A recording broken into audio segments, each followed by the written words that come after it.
All right, let's talk about re-exporting.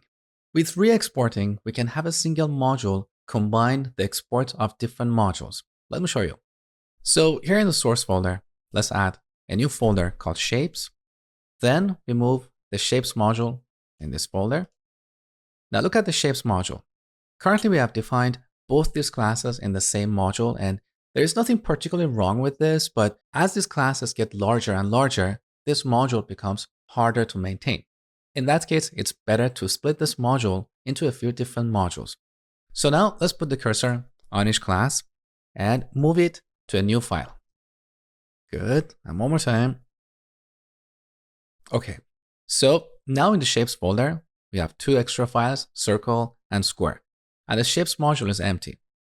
Now let's go to the index module and bring these two classes.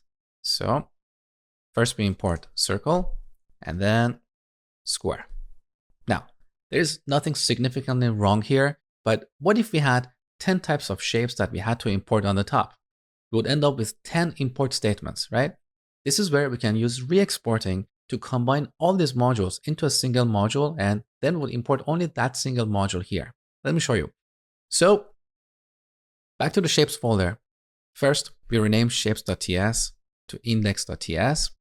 So in this module, we're going to combine the exports from these other modules. So this is where we import the circle class and the square, and then we export them at the end. So export braces, circle, and square.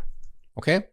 Now with this new structure in index.ts, we don't have to import circle and square separately from two separate modules. Instead, we can import circle and square from shapes/index module.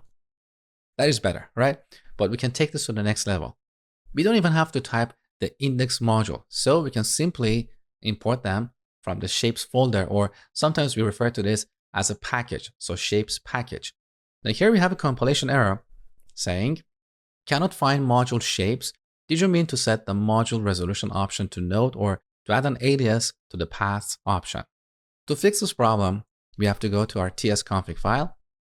Here in the module section, the default module resolution setting is classic, which is for backward compatibility. So it's a good practice to uncomment this line and set the module resolution to node as opposed to classic. With this, we no longer get that compilation error and our code is cleaner. Now, there's one more thing I need to show you here. Back to this index module, we have a shorthand syntax for importing and exporting these classes in one go. So we remove the last line and change import to export. So now we import and export these classes in one go. This is what we call re-exporting.